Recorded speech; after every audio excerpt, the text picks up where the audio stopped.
कभी ना कभी। तो आज के इस सेशन में टॉपिक वही रखा गया है कि क्रिप्टो में अगर इन्वेस्ट करना है तो उसके क्या बेसिक फंडामेंटल्स हो सकते हैं या बेसिक रूल्स हो सकते हैं जो हमको इन्वेस्टमेंट करने से पहले ध्यान में रखना चाहिए, या उन बातों को नजरअंदाज नहीं करना चाहिए, ताकि हमारा जो इन्वेस्टमेंट है वो एक प्रॉफिटेबल इन्वेस्टमेंट हो, एक लॉन्ग टर्म इन्वेस्टमेंट हो और एक फ्यूचरिस्टिक इन्वेस्टमेंट हो। साथ ही साथ हमारा एसेट्स है वो हमको एक अच्छा खासा प्रॉफिट देकर के जाए, और अगर कहीं पे लॉस का समय आता है या फिर कहीं ऐसा लगता है कि वो हमें फायदा नहीं, लोगों को बेसिक फंडामेंटल्स या नॉलेज बेसिक्स पता होने चाहिए कि अगर हम उसको लॉन्ग टर्म तक होल्ड करते हैं या उसको कब हम लोग को सेल करना है। तो ये सारी चीजें हम लोग को बेसिक्स ऑफ क्रिप्टो इन्वेस्टिंग या रूल्स ऑफ क्रिप्टो इन्वेस्टिंग हमको पता होनी चाहिए। तो आज के सेशन में हम यही जानने की कोशिश करेंगे कि हम इन बातों का ध्यान रख सकते हैं। तो जैसा कि यहाँ पे हम लोग देख सकते हैं दोस्तों, investment is a long term process and requires a strong affirmative mindset to keep your assets profitable and futuristic. कोई भी इन्वेस्टमेंट हो दोस्तों, चाहे वो क्रिप्टो में इन्वेस्टमेंट हो या फिर कोई एफडी हो या फिर कोई गोल्ड हो या फिर कोई लैंड में इन्वेस्टमेंट हो या कोई शेयर बॉन्ड में इन्वेस्टमेंट हो, वो हमेशा एक लॉन्ग टर्म प्रोसेस होता है। क्योंकि कोई भी इन्वेस्टमेंट ऐसा नहीं होता कि आज हमने इसमें इन्वेस्टमेंट किया और 2 से 4-6 महीना में हमको वो अच्छा रिटर्न दे के जा सके। बहुत सारे इन्वेस्टमेंट होते हैं जो हमको शॉर्ट टाइम में बहुत अच्छा प्रॉफिट दे देते हैं, लेकिन कभी भी हमें अगर कोई भी चीज में इन्वेस्टमेंट करें, मैं नहीं बोलता किसी एक पर्टिकुलर सेक्टर में, किसी भी चीज में इन्वेस्टमेंट करें, चाहे वो गोल्ड हो चाहे वो लैंड हो। तो लैंड में तो अक्सर हम लोग ह्यूमन नेचर है कि जब हम लोग लॉन्ग टर्म इन्वेस्टमेंट मानते हैं, तो ऐसे हर एक इन्वेस्टमेंट को हमको एक लॉन्ग टर्म इन्वेस्टमेंट मानना चाहिए, क्योंकि एक लॉन्ग टर्म प्रोसेस होता है। क्योंकि उस प्रोसेस में वो कई बार ऊपर भी आएगा, कई बार नीचे भी आएगा, फिर से ऊपर आएगा, फिर से नीचे आएगा, और हो सकता है हम बहुत सारी उसमें अपॉर्चुनिटीज मिस भी करते हैं और बहुत सारे लॉसेस से हम बच भी जाए। इसीलिए अगर किसी भी इन्वेस्टमेंट को लॉन्ग टर्म के लिए देखा जाता है तो जनरली एवरेज कॉस्टिंग जो निकाली जाती है लॉन्ग टर्म में, वो लोगों को एक एवरेज प्रॉफिट देकर के जाती है। इसीलिए इन्वेस्टमेंट को एक लॉन्ग टर्म प्रोसेस बोला जाता है। और साथ ही साथ इन्वेस्टमेंट करने के पहले और बाद में भी दोस्तों एक पर्सन को एक स्ट्रॉन्ग और अफर्मेटिव माइंडसेट होना चाहिए। क्योंकि मैंने जैसे पहले भी बताया है कि इन्वेस्टमेंट में बहुत सारे उतार चढ़ाव आते रहते हैं, पहले ऊपर जाता है, फिर नीचे जाता है, फिर नीचे ऊपर होता रहता है। तो इसके लिए एक स्ट्रॉन्ग माइंडसेट होता है। जनरली क्या होता है, ह्यूमन नेचर होता है और इमोशंस होते हैं कि जब वो ऊपर जाता है तो हमारा ग्रेड बढ़ते जाता है। तो जनरली देखा गया है जैसे ही वो ऊपर जाता है या पंप होता है तो हम उसमें और इन्वेस्टमेंट करते हैं, जैसे ही वो नीचे आता है, फॉल होता है, तो लोगों की फीलिंग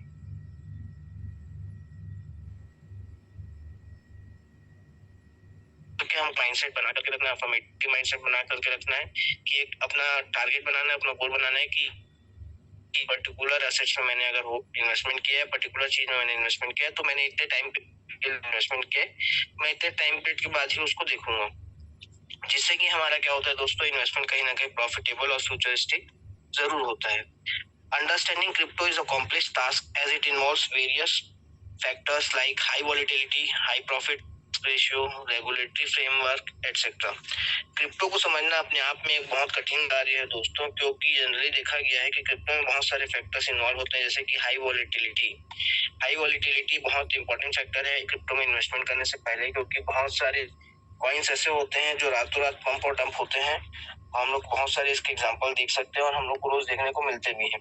तो किसी भी क्रिप्टो में इन्वेस्टमेंट करने से पहले उसके बेसिक्स को पता होने चाहिए हमको, जैसे कि हाई वॉलेटिलिटी क्या होता है कि बहुत जल्दी तेजी से वो बढ़ता भी है और बहुत तेजी से वो गिरता है। हाई प्रॉफिट रेशियो, कहीं ना कहीं क्रिप्टो में सबका आने का उद्देश्य ये होता है कि हाई प्रॉफिट तो उसमें रहता है दोस्तों, लेकिन किसी भी चीज में अगर हाई प्रॉफिट है तो उसमें हाई रिस्क भी रहता है या फिर हाई रिस्क रेशियो भी होता है, क्योंकि जितना रिस्क होता है उतना प्रॉफिट होता है किसी भी चीजों में।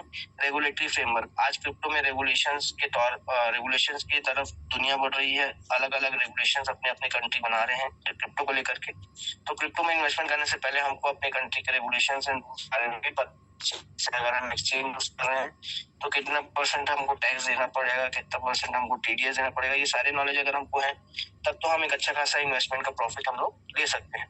इनके अलावा दोस्तों कुछ एसेंशियल फंडामेंटल पॉइंट्स को मैंने यहाँ पे डिस्कस करने की कोशिश की जो हम लोग आगे के साइड में समझते हैं। तो इसमें पहला पॉइंट है दोस्तों, अंडरस्टैंड बिफोर यू इन्वेस्ट। किसी भी सेक्टर में इन्वेस्टमेंट करने से पहले ये बोला जाता है कि आपको उसकी थोड़ी सी नॉलेज होनी जरूरी है या थोड़ी सी नॉलेज लेनी चाहिए।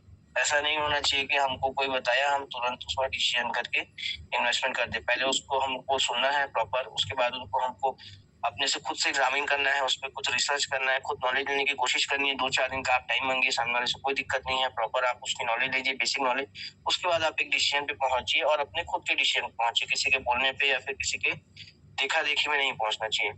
तो जनरली हम लोग को क्या क्या चीजों को इन्वेस्टमेंट करने से पहले ध्यान में रखना चाहिए। तो पहला है दोस्तों, don't invest blindly based on hype, influencers और फ्रेंड्स एडवाइस। जनरली हम लोग देखें किसी चीज का अगर हाइप बनता है मार्केट में तो हम उसमें इन्वेस्टमेंट करते हैं। फॉर एग्जांपल अगर मान के चलते हैं कि आज अगर बिलासपुर शहर में कोई ऐसी जमीन में कोई ऐसी एरिया में जमीन कटी है कि अगर वहाँ पे हर एक लोग जमीन ले रहे हैं तो हम लोग के बीच में हाइप क्रिएट हो जाएगी, होड़ मच जाएगी कि हमको भी वहाँ पे जमीन लेना है, जबकि हमने उस पर कोई भी रिसर्च नहीं किया है। तो ये गलत है दोस्तों, अपना रिसर्च करना चाहिए, किसी के भी हाइप में आकर किसी विषय को रखना चाहिए। कोई इन्फ्लुएंसर किसी चीज को प्रमोट कर रहा है तो हम लोग को ब्लाइंडली उस पर ट्रस्ट करके इन्वेस्टमेंट नहीं कर देना है, या अपने फ्रेंड के एडवाइस पे भी कभी भी ब्लाइंडली ट्रस्ट करके इन्वेस्टमेंट नहीं करना है। कहीं पे भी इन्वेस्टमेंट करने से पहले खुद का DOYR करना चाहिए, डू योर ओन रिसर्च, और उसके बाद अगर हमको लगता है कि ये प्रॉफिटेबल चीज हो सकता है या इन्वेस्टमेंट करने से हमको ये मददगार दे सकता है फ्यूचर में, तो हमको उसमें जरूर इन्वेस्टमेंट करना चाहिए। सेकेंड पॉइंट है दोस्तों, research the projects, white paper, use case, team and technology. किसी भी चीज में इन्वेस्टमेंट करने से या किसी भी क्रिप्टो में इन्वेस्टमेंट करने से पहले आपको कुछ बेसिक चीजों का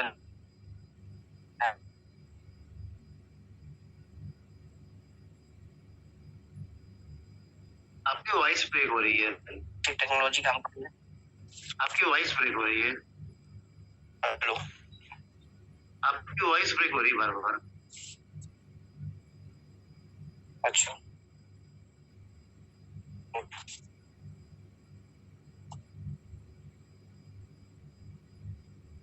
अभी आ रही सर क्लियर? सर भी आप कंटिन्यू कीजिए। यस, तो किसी भी प्रोजेक्ट, किसी भी क्रिप्टो का अगर व्हाइट पेपर हम स्टडी करते हैं तो हमको बहुत सारी नॉलेज उस क्रिप्टो से हम लोग को उस व्हाइट पेपर से हमको उस पर्टिकुलर क्रिप्टो के बारे में मिल सकती है। यूज केसेस क्या है, क्योंकि क्रिप्टो में सबसे बड़ा काम जो होता है दोस्तों, किसी भी क्रिप्टो का अगर वो यूज केस होता है, बैकबोन होता है। अगर क्रिप्टो में अगर कोई यूज केस नहीं है तो वो ज्यादा लॉन्ग टर्म प्रोजेक्ट है नहीं।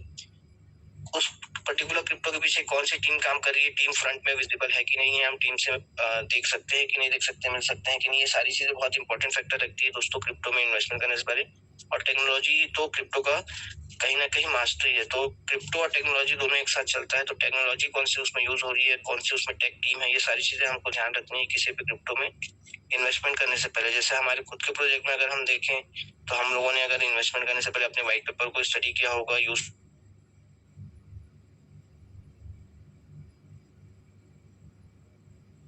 मिली हो, learn the basics of blockchain, tokens, wallets and exchange. जो बेसिक्स होते हैं दोस्तों क्रिप्टो मार्केट के, जैसे ब्लॉकचेन क्या होता है, वॉलेट्स क्या होते हैं, डिसेंट्रलाइज वॉलेट्स क्या होते हैं, टोकन्स और कॉइन में क्या अंतर होता है, एक्सचेंज क्या होता है, एक्सचेंज कैसे रन करता है, कैसे हम एक्सचेंज का यूज कर सकते हैं, ये सारे बेसिक मार्केट के हैं। और हम अपने टोकन्स को होल्ड करते हैं और कॉइन्स को होल्ड करते हैं। टोकन्स और कॉइन्स में क्या डिफरेंस हो सकते हैं और क्या उनमें इंपॉर्टेंस हो सकती है, ब्लॉकचेन का इंपॉर्टेंस क्या है, ब्लॉकचेन कैसे रन करती है, कैसे हम उसमें ट्रांजेक्शन और डाटा को वेरीफाई या मॉनिटर कर सकते हैं। ये बहुत बेसिक चीजें होती है दोस्तों क्रिप्टो मार्केट की। किसी भी क्रिप्टो में इन्वेस्टमेंट करने से पहले इन सारी चार पांच चीजों का ध्यान हमको रखना चाहिए। सर अभी वॉइस क्लियर है ना मेरी? ये सर अभी वॉइस क्लियर है। ओके सर, नेक्स्ट पॉइंट में समझते हैं दोस्तों, never invest more than you can afford to lose. सबसे इम्पोर्टेंट पॉइंट जो है दोस्तों, हमेशा हमको उतना ही इन्वेस्ट करना चाहिए जितना हम खोने की क्षमता रख सकते हैं। अगर हमारा वो पैसा खो भी जाए तो हमको उससे कोई तकलीफ ना हो, उतना ही हमको इन्वेस्टमेंट करना चाहिए। उससे ज्यादा हमको इन्वेस्टमेंट कभी भी नहीं करना चाहिए किसी भी हाइप में या किसी भी इमोशंस में आके। क्यों? क्योंकि crypto market highly volatile, prices can swing 20 to 50% in a day. Crypto में जनरली, जैसे हम लोगों ने पहले भी बात किया कि हाई वॉलेटिलिटी होती है, एक ही दिन में 20 से 50% तक प्राइस ऊपर भी जा सकता है और प्राइस नीचे भी जा सकता है, जिसके कारण ये मार्केट को क्या ना कहीं थोड़ा सा अनसर्टेन माना जाता है, हाई वॉलेटिलिटी मानी जाती है। इसीलिए हमेशा अपना उतना ही इन्वेस्टमेंट या अमाउंट लगाना चाहिए जितना हम उसको खोने का डर हमको ना हो। Treat it like high risk investing, not guaranteed profit। जब भी आप इन्वेस्टमेंट करते हैं क्रिप्टो में तो आप ये सोच करके इन्वेस्ट,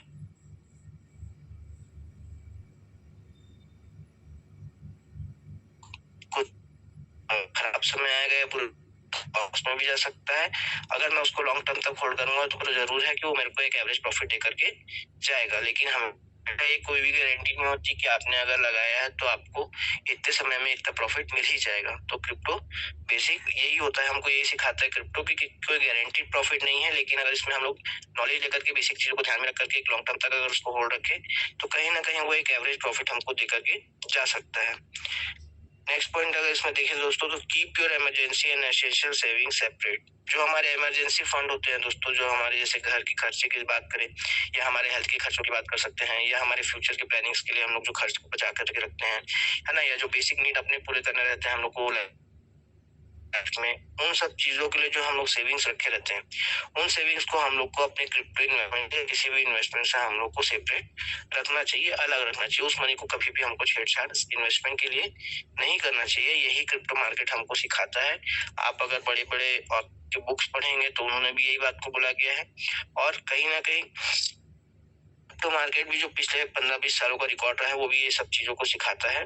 और अगर प्रॉफिट हो रहा है तो हम ये कर सकते हैं कि प्रॉफिट का जो हम लोग 30% या 50% है उसी अमाउंट को हम लोग वापस से रीइन्वेस्ट कर सकते हैं, अगर हमको अपना इन्वेस्टमेंट बढ़ाना है तो ये सारी बेसिक चीजें जो है दोस्तों हम लोग को क्रिप्टो मार्केट कहीं ना कहीं सिखाता है। नेक्स्ट पॉइंट में अगर देखेंगे तो डाइवर्सिफाई। कभी भी हम लोग को अपना अमाउंट कहीं भी एक जगह सिंगल जगह पे इन्वेस्टमेंट नहीं करना चाहिए। ये हम लोग शुरू से सुनते आ रहे हैं, नहीं रखना है।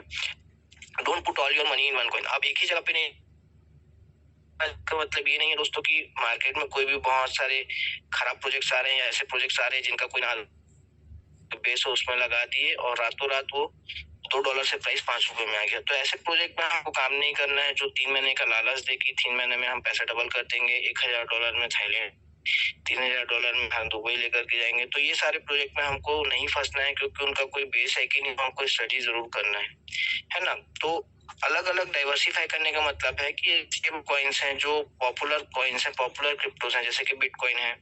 कोशिश करिए कि आप पोर्टफोलियो को दिन ब दिन बढ़ाते जाएं, टाइम टू टाइम बढ़ाते जाएं, वीकली बढ़ाते जाएं, मंथली बढ़ाते जाएं।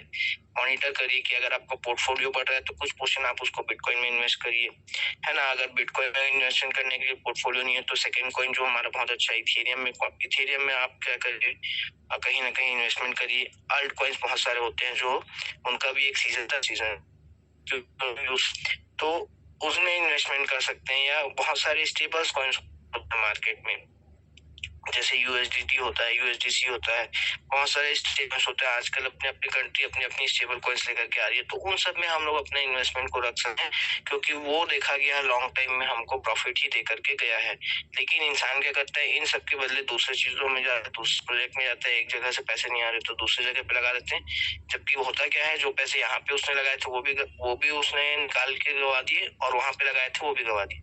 तो जनरली हम लोग यही करते हैं। तो ये ना करने के बजाय थोड़ा सा अगर हम लोग नॉलेज ले लें, और जो अच्छे कॉइन्स है, स्टेबल कॉइन्स है, जो पॉपुलर कॉइन्स है, जो मदर कॉइन है, जैसे बिटकॉइन है, इथेरियम है, इन सब में अगर हम अपने इन्वेस्टमेंट करते हैं, वैसे भी ये ड्रीम होना चाहिए इन सारी चीजों को होल्ड करना। तो इन सब चीजों में जरूर अपने पैसे लगाने चाहिए दोस्तों, क्योंकि लॉन्ग टर्म में ये बहुत ज्यादा प्रॉफिट करके गया है। अगर हम किसी भी इन सब कॉइन्स में से किसी भी कॉइन का अगर हम लोग पिछले एक ईयर का प्रॉफिटेबल रेशियो देखेंगे तो कोई भी हमको लॉस दे करके नहीं किया होगा। कोई ना कोई कॉइन तो ऐसा होगा कि हमको अच्छा खासा प्रॉफिट दिया होगा, कोई कॉइन हो सकता है हमको एक एवरेज 10-12% का प्रॉफिट दिया होगा।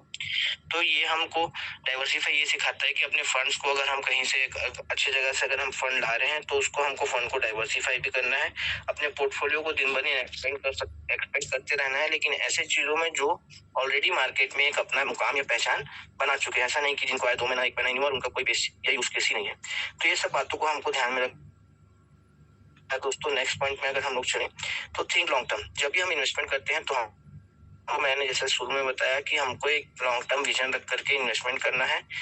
जैसे कि हम लोग पहले होल्ड बोलते थे, अब उसको होल्डर बोल सकते हैं।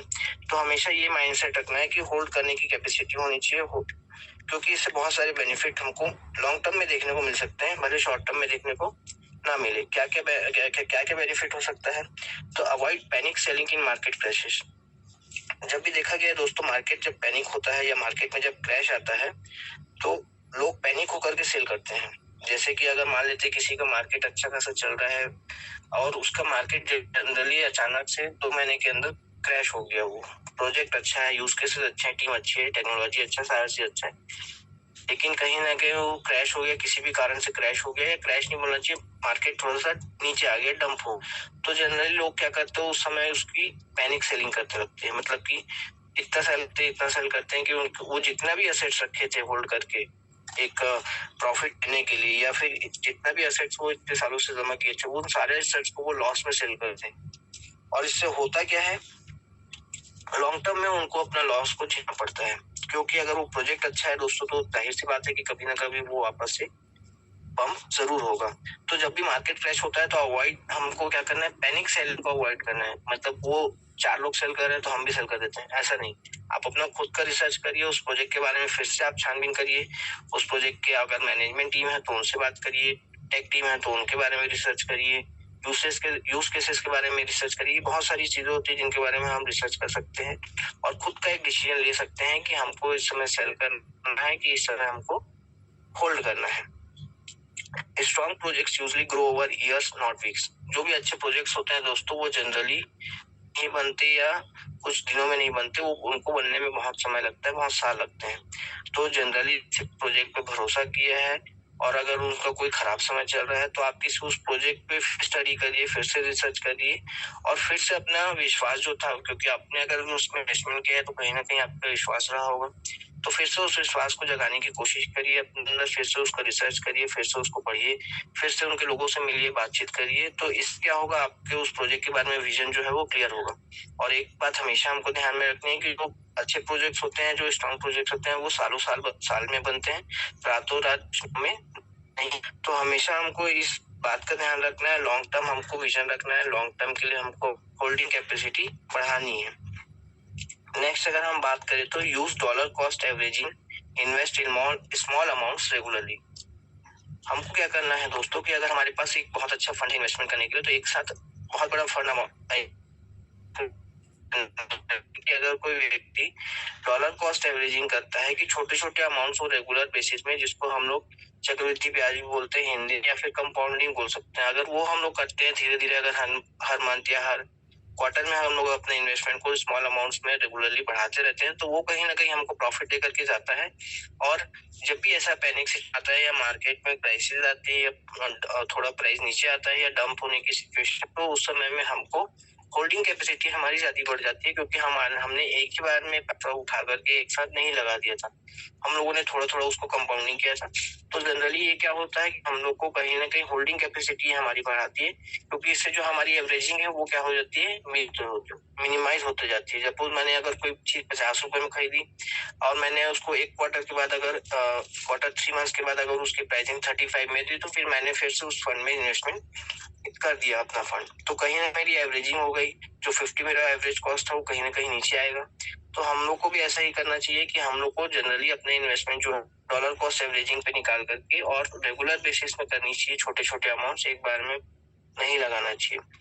नेक्स्ट पॉइंट जो है दोस्तों वो है सिक्योरिटी फर्स्ट। किसी भी चीज में अगर हम इन्वेस्टमेंट करते हैं, चाहे आज हम गोल्ड की बात करें, तो हम लोग सबसे पहले देखते हैं कि वो गोल्ड प्योर है कि नहीं है, हॉलमार्क ड्रिवन है कि नहीं है। अगर हम लैंड अगर कोई एक्वायर करते हैं, इन्वेस्टमेंट करते हैं, परचेज करते हैं, तो हम लोग उसके बारे में बहुत सारी छानबीन करते हैं कि वो लैंड सही है कि नहीं है, कहीं हमको जो लैंड दे रहा है वो गलत लैंड तो नहीं है, या किसी और के नाम पे ऑलरेडी वो रजिस्टर्ड तो नहीं है ना।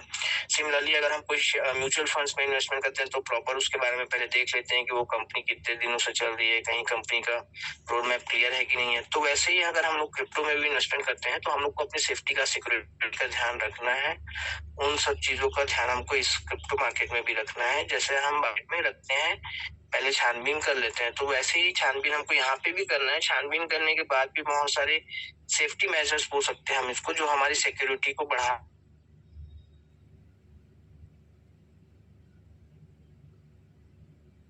दोस्तों हम लोग क्या करते हैं, अपने फंड्स को एक्सचेंज में रखते हैं बहुत दिनों तक। जो ज्यादातर अटैक होता है क्रिप्टो में, या ज्यादातर साइबर अटैक होता है या हाईजैक होता है बोलना चाहिए, तो वो जनरली क्या होता है क्रिप्टो मार्केट में एक्सचेंज के ऊपर होता है। जैसे हम लोगों ने हालिया फिलहाल में CoinDCX का देखा होगा, उसके पहले हम लोगों ने WZDX सुना होगा। तो हम लोग को बहुत देर तक अपने ऐप को, अपने फंड्स को एक्सचेंज में नहीं रखना चाहिए, है ना। अगर आपने बहुत अच्छा पोर्टफोलियो रखा भी है तो उसके लिए बहुत सारे हार्डवेयर वॉलेट्स आते हैं, जिसके बारे में हरनाम सर ने अपने टेक्निकल सेशन में टाइम टू टाइम हम लोग को बताया है, अपडेट किया है। तो हमेशा आपका क्रिप्टो में अगर एक अच्छा खासा इन्वेस्टमेंट है, अच्छा खासा आपका पोर्टफोलियो, तो आपके पास एक हार्डवेयर वॉलेट जरूर होनी चाहिए। या सिक्योर एप्स भी हम इस्तेमाल कर सकते हैं, डिसेंट्रलाइज एप्स जो होते हैं, लेकिन मैं आपको सजेस्ट करूंगा कि इन सब में सबसे अच्छा है हार्डवेयर वॉलेट। आप उसमें अपने फंड्स को जरूर रखिए, है ना। Enable 2FA and strong password. हमेशा आजकल गूगल ऑथेंटिकेटर ने हम लोग को 2FA का क्या दिया है, एक 2FA का माध्यम दिया है या 2FA की फैसिलिटी दी है, जो हम कोई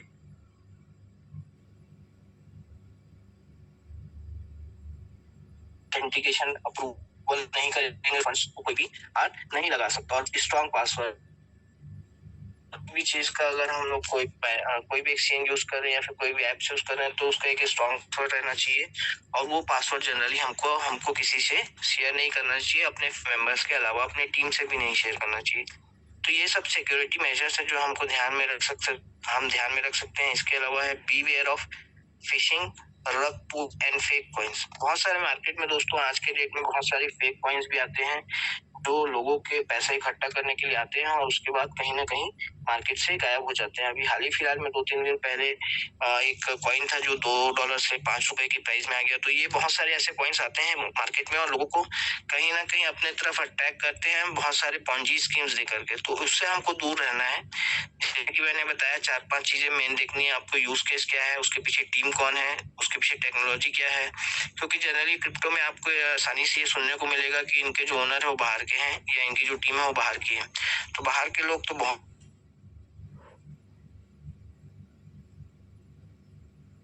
टीम होती है, टेक्नोलॉजी होती है ना। उन सब चीजों को अगर हम अध्ययन करें, स्टडी करें, उसके बाद में इन्वेस्टमेंट करें तो ज्यादा अच्छा है। किसी भी हम लोग को इमोशंस में नहीं आना है, किसी भी हम लोग को ग्रीड में नहीं आना है, या किसी की भी पर्सनल एडवाइस में हम लोग को नहीं आना है। अपना खुद का हम लोग को रिसर्च करना है। फिशिंग, बहुत सारे आजकल ऐसे फिशिंग नेटवर्क होते हैं, बहुत सारी ऐसे आजकल फिशिंग चीजें होती हैं, फंड को लॉस कर सकते हैं, है ना। जैसे कि बहुत सारे लोग अपना फेक अकाउंट बना करके क्या करते हैं, दूसरे के नाम से फेक अकाउंट बना करके ट्रांसफर ले लेते हैं, क्रिप्टोस को ट्रांसफर ले लेते हैं, है ना, स्टेबल कॉइन्स को ट्रांसफर ले लेते हैं। तो इन सब चीजों से हम लोग को क्या रहना है, दूर रहना है। और अपने वॉलेट्स को या अपने के लिए सेफ रखने के हम कहीं ना कहीं उसको क्या बोलते हैं, हैक होने के चीजों से भी दूर रखना है। तो इसके लिए हम लोग को क्या इस्तेमाल करना है, जैसे कि हम लोगों ने सुना कि स्ट्रॉन्ग पासवर्ड हम लोग को मेंटेन करना है। एनेबल 2FA ऑथेंटिकेटर हम लोग को यूज करना है ना। जो भी हम लोग का फंड है, जो भी हमारा पोर्टफोलियो, उसको जनरली हार्डवेयर वॉलेट में रखने की कोशिश करनी है। और जो हमारे पासवर्ड्स हैं या फिर जो हमारे पर्सनल डाटा है वो हमको किसी से शेयर नहीं करना है विदाउट अपने फैमिली मेंबर से हमको शेयर करके रखना चाहिए 1-2% से। बाकी हमको किसी और से शेयर करने की जरूरत नहीं है। तो इन सब बातों का ध्यान रखना है दोस्तों। तो इससे क्या पा रहे, जो आपके जो फंड वो हमेशा आपके पास सुरक्षित रहे और लॉन्ग टर्म समय में अगर बेनिफिट देते हैं आने वाले समय में, तो आप उनका प्रॉफिट ले सके। नेक्स्ट पॉइंट पे अगर हम लोग समझते हैं दोस्तों, मैनेज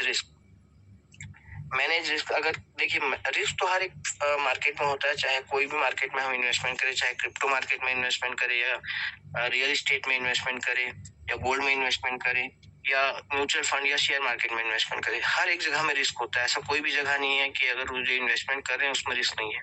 उस रिस्क को मैनेज करने की कैपेसिटी इंसान के अंदर होती है। इसीलिए बहुत सारे लोग क्या बनते हैं, फंड मैनेजर भी बनते हैं, है ना। तो उनका काम ही क्या होता है कि वो कहीं ना कहीं उस रिस्क को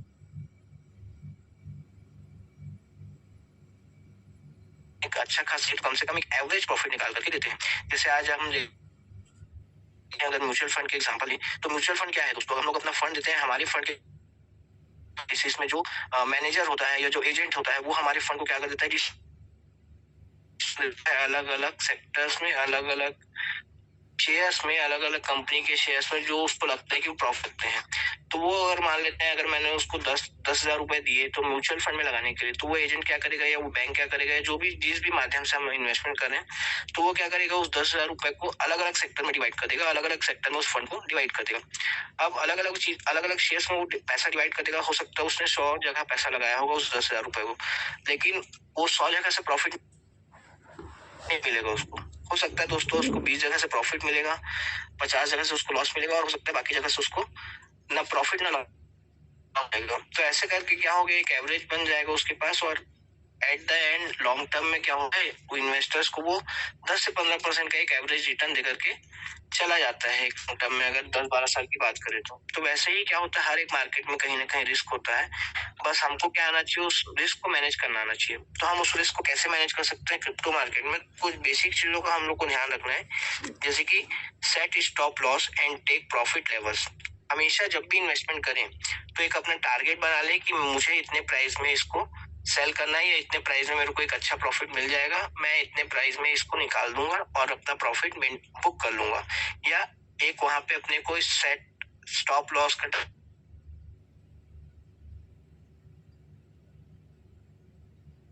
तो यहाँ तक प्राइस अगर जाएगा तो मैं होल्ड करूंगा, लेकिन अगर इसके प्राइस नीचे जाएगा तो वो मेरे क्या होगा, बहुत ज्यादा लॉस हो जाएगा, तो मैं यहाँ पे सेल कर दूंगा, है ना। तो ये हम लोग को जब भी हम लोग कहीं पे भी, तो दो चीजों का ध्यान, पहला बनाना है हमको एक प्रॉफिट, मतलब कि एक प्रॉफिट का प्राइस में जाएगा क्योंकि हमारे यहाँ पे प्रॉफिट है ना। दूसरा हमको यहाँ पे एक बनाना है कि सेट स्टॉप लॉस, मतलब इस प्राइस से नीचे अगर होता है पर्टिकुलर कमोडिटी या शेयर या फिर क्रिप्टो, तो मुझे कहीं ना कहीं लॉस प्राइस को भी हम लोग को पहले से टारगेट या सेट कर लेना है। ये सेट करने का फायदा ये दोस्तों, आपको अपना एग्जिट और एंट्री पॉइंट पता होगा। अगर आपको पता है कि कहीं ना कहीं आपको प्रॉफिट अगर मिलेगा, तो आपको पता है अगर मैं सेल करूंगा प्रॉफिट ही होगा, तो आपको अपना एग्जिट पॉइंट पता है। और अगर आपको अपना प्रॉफिट, आपको अपना लॉस का पॉइंट पता है, लॉस का एक पर्टिकुलर रेट पता है, तो आप उस समय के बाद वेट नहीं करेंगे, अपने इन्वेस्टमेंट को क्या करेंगे, आप कहीं ना कहीं टर्न कर लेंगे अपने एसेट्स को आप अपनी करेंसी में, तो वहां पे क्या होगा, आपका लॉस होने का भी चांसेस कम होगा। दूसरा पॉइंट है दोस्तों, don't use high leverage trading unless you are experienced, it can wipe you out.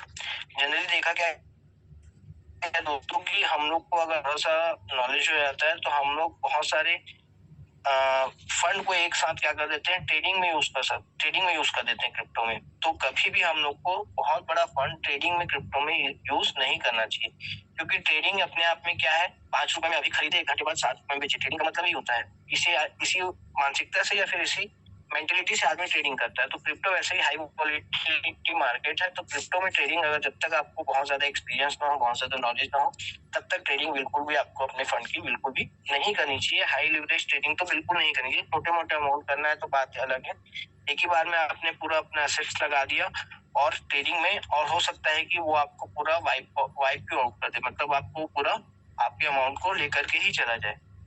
Next point है दोस्तों, keep only a small part of your portfolio in risky meme coins और न्यू प्रोजेक्ट। आपका sir page show नहीं हो रहा है वाला, stay update के बाद पेज शो नहीं हो रहा है। सॉरी सर, आपका पेज शो नहीं हो रहा है, मतलब प्रीवियस स्लाइड ही दिखाई दे रही है अभी आपकी स्टे अपडेटेड वाली 7 पॉइंट।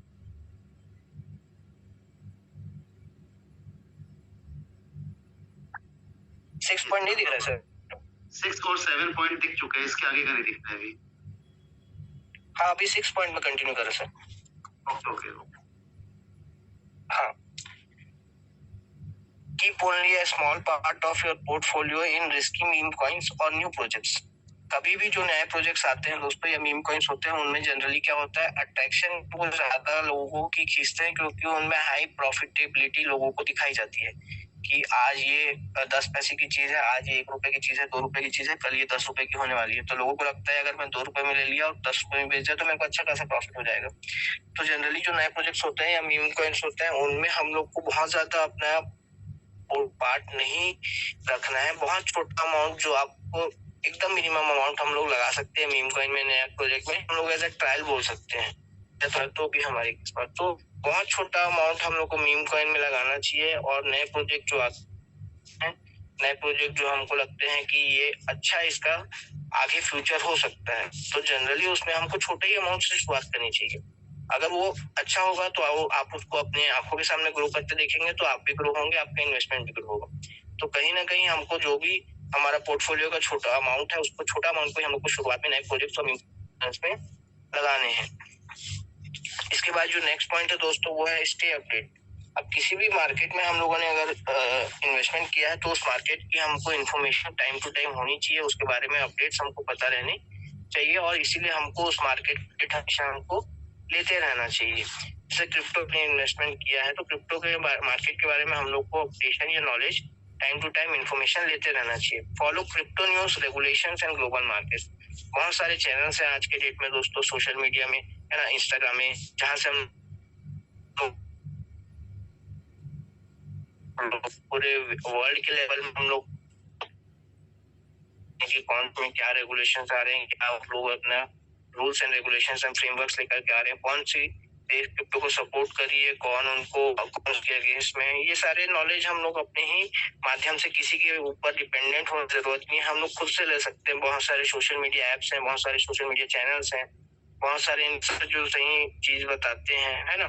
तो ये सब नॉलेज हमको टाइम टू टाइम लेते रहना चाहिए क्रिप्टो के बारे में, क्योंकि कहीं ना कहीं अगर जो वर्ल्ड लेवल में चीजें होंगी, जो हमारे लेवल में हमारी कंट्री में चीजें होंगी, वो कहीं ना कहीं हमारे इन्वेस्टमेंट को भी कहीं ना कहीं मैटर करेंगी आगे चल करके। तो इसके बारे में हम लोग को, क्रिप्टो मार्केट के बारे में हम लोग को स्टे इन्फॉर्म्ड रहना है, स्टे अपडेटेड रहना है। ये नहीं कि हम लोगों ने इन्वेस्टमेंट कर दिया और क्रिप्टो का हम लोग को जीरो नॉलेज। तो कहीं ना कहीं हम लोग को क्रिप्टो के बारे में नॉलेज लेते रहना चाहिए। सेकेंड पॉइंट है join trusted communities, Reddit, Twitter, x, Discord groups. बहुत सारे कम्युनिटीज होते हैं दोस्तों, ट्रस्टेड कम्युनिटीज होती है जो कि सोशल मीडिया पे अवेलेबल होती है अलग अलग ग्रुप्स के माध्यम से, जैसे रेडिट हो गया, है ना, ट्विटर हो गया, डिस्कॉर्ड हो गया। तो इस पे हम लोग को अपने आप को ज्वाइन रखने की जरूरत है। इसमें हम लोग को अच्छे खासे information and knowledge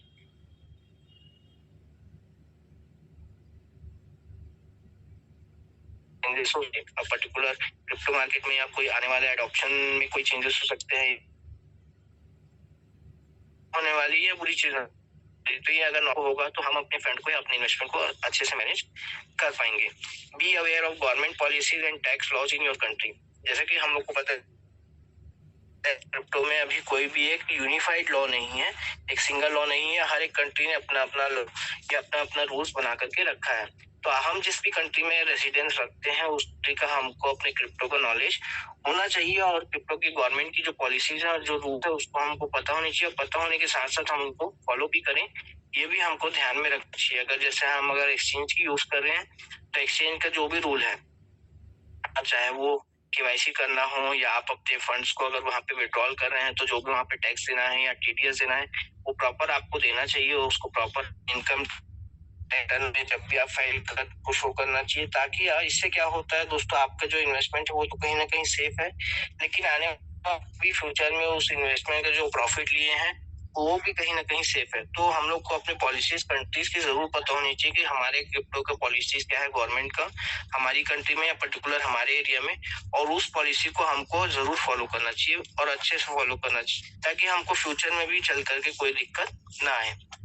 next point है दोस्तों, कंट्रोल योर इमोशंस। जनरली क्या देखा गया है कि इमोशंस ही होता है दोस्तों जो हम लोग को पता है अच्छा बना, इन्वेस्टमेंट हमारे को अच्छा कर देता है या फिर इन्वेस्टमेंट हमारा डुबा देता है।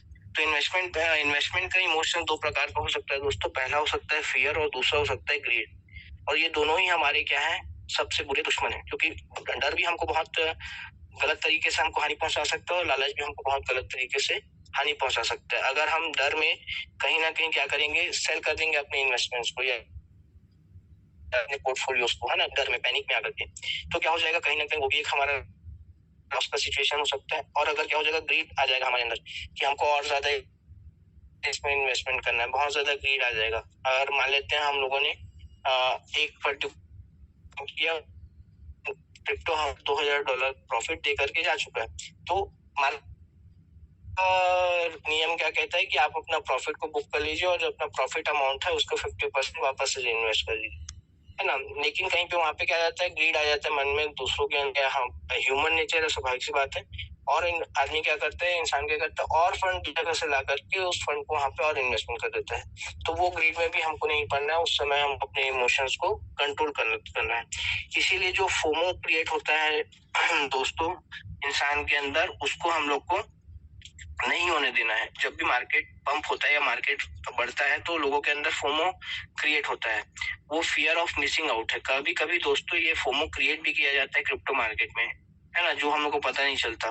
तो उस फोमो इमोशन को, फियर ऑफ मिसिंग आउट, मतलब लोगों के अंदर ऐसा डर आ जाता है कि हम कहीं इससे चूक ना जाए, हम कहीं इस चीज को खरीदने से चूक ना जाए। ऐसा जब भावना आ जाती है, ऐसा जब इमोशन आ जाता है लोगों के अंदर, तो वो ये नहीं देखता कि कहाँ से फंड आएगा, वो कहीं से भी अरेंज करके अपना पैसा ला करके लगा देता है। तो इस इमोशन को कंट्रोल करना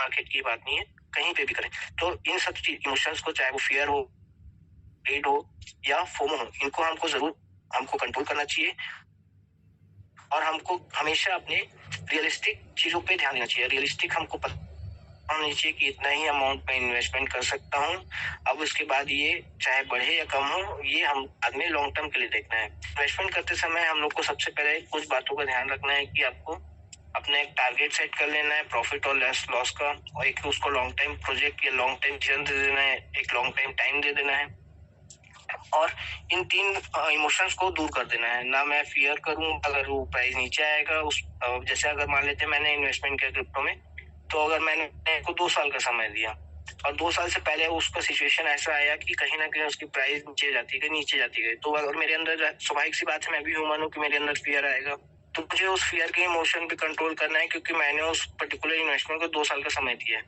या हो सकता है कि वो इन्वेस्टमेंट से पहले अगर आप पोर्टफोलियो बहुत अच्छा करे, करना है कि मेरे को और फंड ला करके उस इन्वेस्टमेंट में डाल देना है। हाँ, ये हो सकता है कि मैं वहां पे अपना प्रॉफिट बुक करके 50% जो प्रॉफिट हो रहा है उसका 50% वापस री इन्वेस्ट कर दूं। हाँ, तो उस समय मेरे को अपने ग्रीड को भी कंट्रोल करना है। बहुत अच्छा, अगर मार्केट उसमें पंप हो रहा है तो मेरे को अपना फियर ऑफ मिसिंग आउट, फिर से मैं अगर इस अपॉर्चुनिटी को कहीं खो ना दूं, ये मेरे अंदर फियर है अगर, तो मुझे उसको कंट्रोल करना है। Don't panic sell in dumps. अगर मार्केट क्रैश हो रहा है या डंप की ओर जा रहा है तो पैनिक होकर के सेल नहीं करना है। आपको अपना रिसर्च करना है कि मार्केट क्यों सेल जा रहा है, इतना डंप क्यों जा रहा है, वाकई में प्रोजेक्ट में कोई दिक्कत है कि नहीं है ना, प्रोजेक्ट स्ट्रांग है कि नहीं है, जो चीजें पहले थी प्रोजेक्ट में वो अभी भी है कि नहीं। तो इन सब चीज ध्यान रखना है किसी भी इमोशंस में आने से पहले। इसीलिए बोला जाता है इन्वेस्टमेंट में सबसे लास्ट और सबसे इम्पोर्टेंट फैक्टर ये है कि अपने इमोशंस को कंट्रोल करना। जो अपने इमोशंस पे कंट्रोल कर लेता है दोस्तों, कहीं ना कहीं वो अपने इन्वेस्टमेंट पे कंट्रोल कर लेता है, और जो अपने इन्वेस्टमेंट पे कंट्रोल कर लेता है, कहीं ना कहीं एक अच्छे टाइम के बाद एक अच्छे लॉन्ग टर्म में एक अच्छा खासा प्रॉफिट और एक अच्छा खासा एसेट पोर्टफोलियो बना करके मार्केट से निकलता है। इसीलिए क्रिप्टो में गोल्डन रूल बोला गया है कि crypto is a marathon not a sprint. Crypto जो है दोस्तों वो एक